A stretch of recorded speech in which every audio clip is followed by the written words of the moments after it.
The next speaker then is Councillor Kelly. Yeah. Mr. Deputy Mayor, I've been involved in the Kiwanis/Casa Loma issue from its genesis 3 years ago. As things turned out, I'm not surprised that we're sitting here today debating the dissolution of the arrangement that we worked out with Kiwanis 3 years ago. Mr. Deputy Mayor, this may not be the best deal in the eyes of this committee, but it's a deal. And you know, I had the privilege, the pleasure of being in the real estate business, half of that time as a broker, and I can't tell you how many times a deal went south, say on a house, because the buyer wanted the drapes, or wanted the appliances, or wanted some small issue that, in terms of the monetary value, was irrelevant to the deal, but it became an emotional issue, and the deal didn't close as a result. Ladies and gentlemen, you've got a deal. Let's get on with it. This castle is crying out for entrepreneurial enthusiasm and expertise. Why put that in jeopardy by deleting 2E or introducing complications that aren't there now? You've got a deal. Get on with it. So I'm not going to support the deletion of 2E. I'm not going to support any amendment to this deal. I want us to get on with reforming and rebuilding the Casa Loma brand. You know what? Councillor Thompson indicated to you, as chair of the Economic Development Committee, that there are people out there who are willing to put their entrepreneurial expertise at the disposal of the city. They're willing to put money into this, and these people were there previously. And I hope that this time around that we don't ignore them. So I'm begging you, just get on with this, please. Thank you, Councillor Kelly. Councillor Del Grand. Well, Mr. Chair, I like my good friend, but sometimes we disagree a little bit. I want to do it in such a way that my motion is committee instructs staff that item 2E is not acceptable in its present form. I think that gives enough latitude for staff to look at that particular clause and see if something can be a little bit more palatable to members of committee and the Kiwanis. Palatable? I say palatable is a good choice of words. Yeah. So. All right. Councillor Shiner? Mr. Deputy Mayor, we have been partners with the Kiwanis Club of Casa Loma since 1937. And the brochure says, imagine yourself in another time. And we've worked together with them for a very, very long period of time to a good common goal. And it's unfortunate now that we can't work together for reasons which I believe we're not able to resolve. And I also appreciate the work that Mr. Williams and his crew has gone to try and make a deal here, because as my colleague Councillor Kelly said, it's emotional.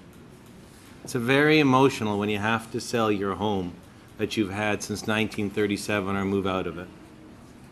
It's very difficult when a lot of the members there have given their time and their efforts, most of them as volunteers, to make this work. It's very difficult to move on. And it's going to be very difficult for the city to make it work. It's not easy. So he's just making. So I think there's a deal in front of us that unfortunately is going to put all the risk on the city. And we're going to have to find a way to make this work. And I have faith in our staff to be able to do it. And I'll support what's here. But in the comments that were made for Mr. William, I think the issue is when I read it, it's an in perpetuity here. So if we decide, which happens in some occasions, that we can't find another operator for it and we stay with it, there is no end to it. And, you know, in all things, there has to be at least an option for us as a city to say, okay, we have to give you notice to move on. We have to tell you you can't go on forever having all your events and your meetings and everything here. And that's it. In the event that we don't find an operator that will take it over, and we are then limiting ourselves on our own abilities on how we may wish to manage it. So I'm hoping that there's some accommodation, whether it's we can give notice on a period of time or notice so many years down the road, but still with the intent of allowing the Kiwanis Club, who is a great organization, to have a place to meet and have a place to do their good work, which is what they want to do. Unfortunately, they'll be doing it without the ability to any longer manage Casa Loma, and I'm sure that's saddening for them as well, because I don't think it's really the direction that they saw it going 3 years ago, nor neither did we. So imagine yourself at another time. Let's try and make something better that works for everyone, and let's get on with this. Thank you, Councillor. Are there other speakers? No, I'd like to just pass the gavel over to Councillor Kelly, and I'd like to have a word myself. I'll put my clock on. Yes, thank you. Well, firstly, I have a confession. Back in the late 70s and through the 80s and into the 90s, I was a member of the Kingsway Kiwanis Club, and quite an active member. I was the president, and I had 12 years perfect attendance during that time. And I got to know a lot of people over at the Casa Loma Kiwanis Club. As a matter of fact, the Casa Loma Club were the fathers of, or the parents, if you like, of the Kingsway Club, and also the Humber Valley Club, the Islington Club, the Sunny Lee Club, and I believe the Oakville Club. And they did a lot of good work for Kiwanis in the west end of the city and throughout North America and the Caribbean, as a matter of fact. I know that several of their members have served as lieutenant governors and had high positions in the hierarchy of Kiwanis internationally. But in 1937, people wanted to tear down Casa Loma, and there wasn't any solution to that. And along came the Kiwanis, who, although they were just a service club and a group of volunteers, they put up their time and their efforts and their money to save that from happening. And I think that that was a good thing. I mean, it might not have been a perfect arrangement after all was said and done to let a group of volunteers run, I guess, a tourist attraction of that magnitude, but they did it as best they could with what they had. And I don't think that we should detract from what they've done. It's unfortunate in the end that they're not able to run it, I guess, in the way that we would like, so that there could be better use of it and it would pay for its own self. But it is there. It is a historic site for the City of Toronto. There's no question about that. This agreement gives us the opportunity to sever our arrangement with them after all this time, and to go and find somebody who could put something in there that will make that building the historic site that it really should be, and also do it in a way that's not going to cost the taxpayers a continual amount of money. So I think that staff have negotiated as best they can here. I see nothing wrong with letting the Kiwanis have their meetings in there. I don't think it really costs us a lot of money to let them do that. I think that after 70 some odd years, 75 years almost, they're entitled to something from this. I know they're going to get the money for the artifacts that they bought and paid for through the operation over the years, but they have a value. And so we're going to have that value. And those artifacts go a long ways to adding to the importance and the historic aspects of the building. That Mr. Pallett, he ended up out in Mimico, in a little wee place out in Mimico. I've seen the house. And I guess he went right from the top to the bottom.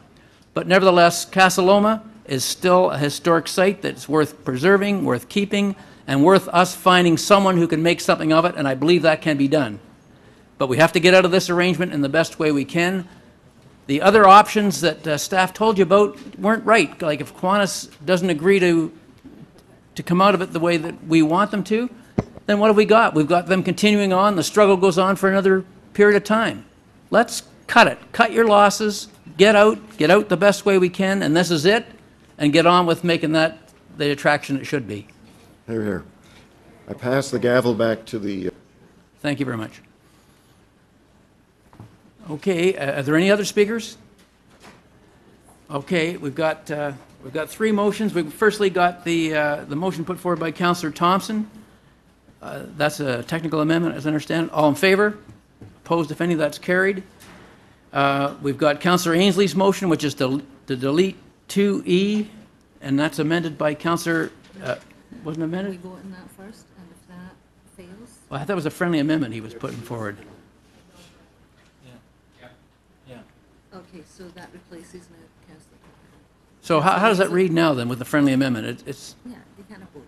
Councillor Ainsley, Councillor Delgran's motion now replaces Councillor Ainsley's motion.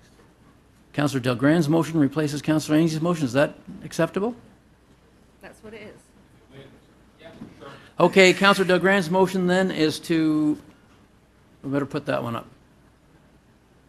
Instruct staff that recommendation 2E of the staff report is not acceptable in its present form. All in favor? Opposed, if any? 1, 2, 3, 4, 5. Well, that loses, I believe. We'll have a look. Keep your hands up if you're opposed there. Please, if you're opposed. Yeah, 1, 2, 1, 3, 2, 4. 5, 6. Yeah. Those in favor? No, that's opposed. I know, I'm asking for Oh, those in favor? Okay.